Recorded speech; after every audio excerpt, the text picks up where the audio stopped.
Hello guys, and today we have some really important and unpleasant topics to discuss. Number one, are there any real negotiations between the United States and Russia behind Ukraine's back? Can Zelensky be pressured to sign any agreement simply prepared by Putin's envoy Dmitriev and Trump's envoy Witkoff without any participation of Ukraine or our EU allies? Second, what's happening with the Ukraine corruption scandal? Actually, today our parliament fired two ministers, the Minister of Justice and the Minister of Energy. And many more deputies and people in Ukraine demand, in general, the change of the government. And third, perhaps the saddest, Russia once again demonstrated full terror, this time on the western Ukrainian city Ternopil, targeting two 9-story buildings and killing 25 people. Many are still missing, including lots of children. In this context, under tremendous pressure, sometimes we do feel very demotivated. But one thing I can guarantee, the Ukrainian civil society is prepared to protect our future, our European choice, and our freedom, literally on every front. My name is Anna, I'm from Ukraine, I'm in Ukraine, and if you want to see the defeat and demilitarization of Russia, that is a must, and the only working peace plan, the only real security guarantees to Ukraine, Europe, and the world, subscribe and please share these videos. So let's begin, perhaps according to the list I've mentioned at the intro of this video. There are a lot of articles manipulating the information about the potential meeting of Zelensky and Witkoff in Turkey. Already mentioned that this won't happen. There are also rumors about negotiations, direct negotiations between Russia and the United States behind Ukraine's back. Reuters, Financial Times quote various documents, provide different numbers of points included in the necessary list that Ukraine must accept. And here in Ukraine, we don't take it seriously. Well, first of all, because no peace deal is possible without Ukraine, without our European allies, because we're talking about peace and security on this continent and in the world. And second, and I believe this will persuade you too, if we were talking about something really serious, it wouldn't be between Kirill Dmitriev and Steve Witkoff. Everyone in the United States, in Europe, understand that these people have very little power. They simply create this atmosphere of negotiations that Putin can actually need to postpone the implementation of the sanctions that are set to be in action since the 21st of November. So we all believe all this fuss, all these conversations, articles are the results of tremendous efforts coming from the Kremlin and potentially from some US circles, business circles, to create another possibility of so-called negotiations, to create a possibility for Trump to postpone the implementation of these sanctions that have already caused a lot of troubles for the collapsing Russian economy, including Rosneft, including Lukoil, and Putin is very much afraid of that.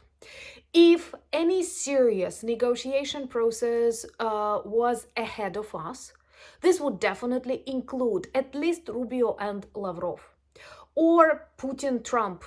But we're talking about people who know very little about the real plans, even of their own country's leaders. Witkoff is extremely ignorant and I may say diplomatically illiterate. This person cannot name the regions he is negotiating about. He claims that, the reason of this war is Donetsk region, and I have a question then. If it was all about Donetsk, why didn't Putin invade just Donetsk? Why did he invade and try to occupy all of Ukraine? Why did he target Ternopil this night? And the fact that some people spoke Russian in the regions that were severely Russified during the USSR or border Russia does not mean they are Russian, just as you speaking English does not mean that you are English, especially if you live in the United States or Australia. So I believe this is just another move coming from the Kremlin to try and postpone this sanctions or more sanctions coming, because there were actually rumors that Trump is prepared to sanction for having any kind of business with Russia, and this can literally bankrupt them even faster than the Ukrainian drone sanctions and all the previous sanctions, economic ones. And second, the list that includes 28 different points and covers everything, beginning with the,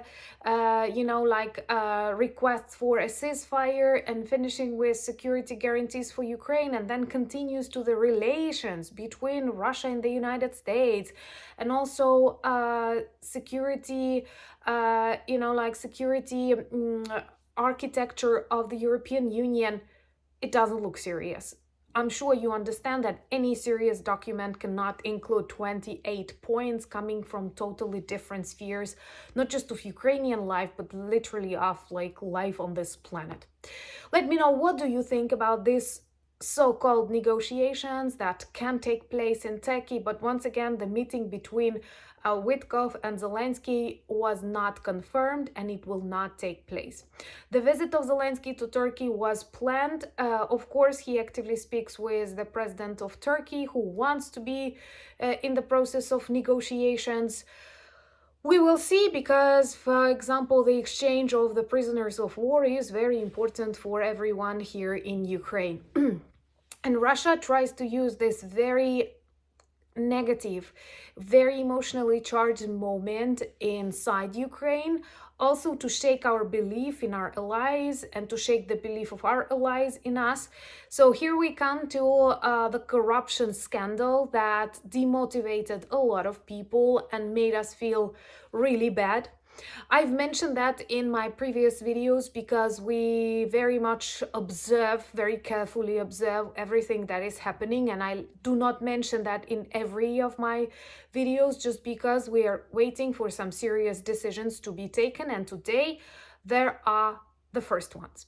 Apart from people who were mentioned in that scandal, many of them were arrested, many of them are in search. But what we are talking about? We are talking about financial corruption schemes that led to the loss of 10-15% of total expenditures on the energy system of Ukraine.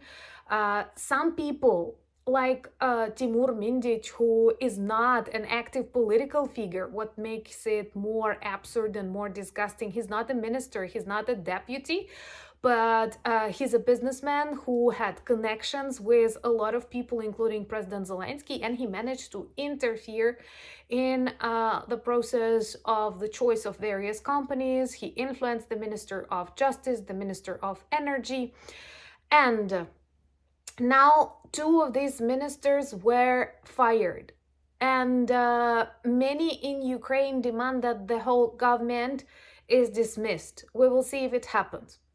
Everybody is waiting for Zelensky to return and maybe to fire Yermak, who is the head of his administration, also connected, not directly. He was not mentioned on the records, but you know that I'm always honest with you.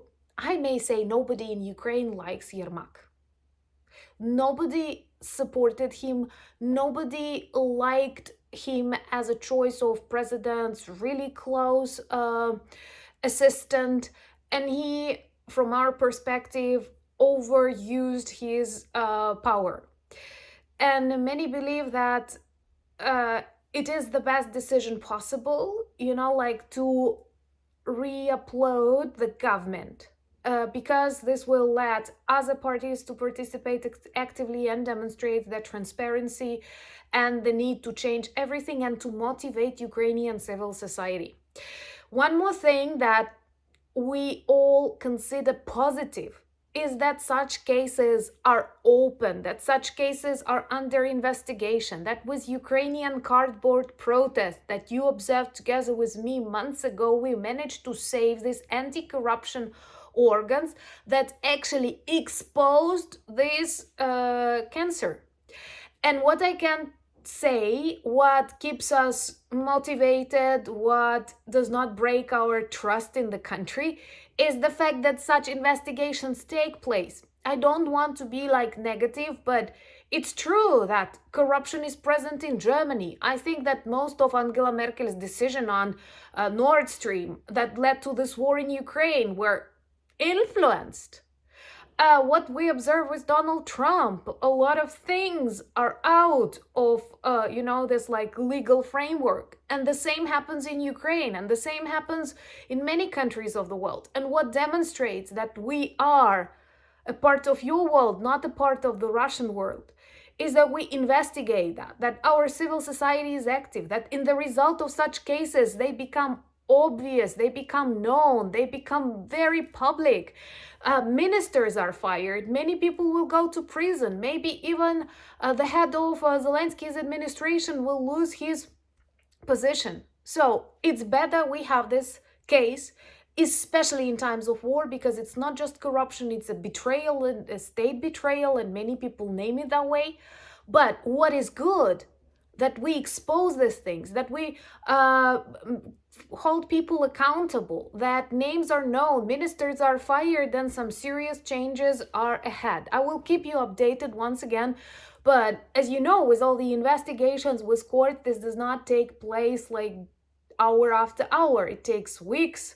But today, 2 ministers were fired, maybe more will come. And I'm very proud that we have this NABU, SAP, these are names and abbreviations of the Ukrainian anti-corruption organs that are a part of our EU integration process and that were protected by civilians. And you remember these protests, many of you were actually worried that can lead to riots, or maybe that was Russia inspired. Now, I believe those of you who are for a long time with me, you can see the picture.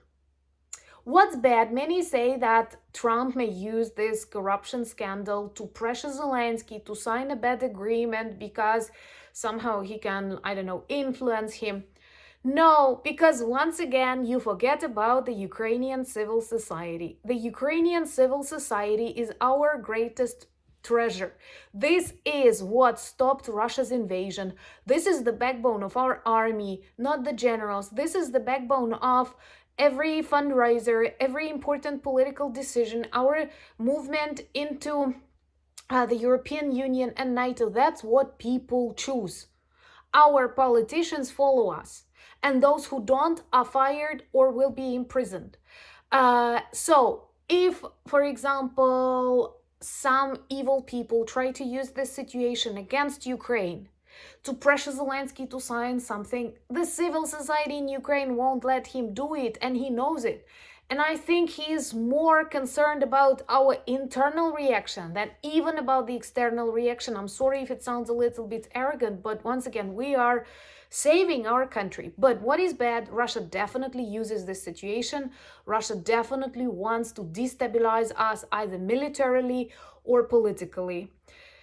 Subscribe to demonstrate your support. We need it, especially after such night. That was again a very loud, very bloody night in Ukraine, and I was devastated to see the photos that a city in the western Ukraine, Ternopil, was targeted, and Russian missiles, it seems to me X-101, still under investigation, destroyed 2 9-story apartment buildings, killing 25 people, among them 3 kids. What I hate about such updates is that there are still a lot of people under rubble, and we don't know the numbers. Did you see it on your news? This is what triggers me a lot. And my friends mentioned that in chats, that it will not appear on the front pages of your newspapers. I don't know why, because these are people sleeping in their homes and Russia targeting them with missiles. This is not a military arsenal, not even a military building. These are 2 apartment buildings, and there are tons of photos and videos that prove them. Why is that accepted? Someone commented, because that's the daily reality of Ukraine. So I think that's something very wrong with this world, that such news aren't news anymore. If you are a religious person, please pray for lots of those innocent people who suffer daily because of this kind of injustice and this kind of evil. Thank you once again for all the questions that you put and all the support that I feel. Remember to check my new video on Anna Danilchuk channel, where I explain a little bit more about, you know, the real dangers inside Russia and why this monstrous evil is actually on the brink of the collapse. We need to keep that in mind when making some decisions or pressuring Ukraine to sign something that we shouldn't. Follow me on X, Instagram, Blue Sky, Threads, Discord. All the links you will find in the description of this video, same as the link to our merch shop with lots of good items that work well as reminders and conversation starters about Ukraine. And you see, we need that a lot. Thank you for buying me coffees, becoming my patrons and sponsors of the channel, but most importantly, thank you for being friends of mine and friends of Ukraine. Slava Ukraini!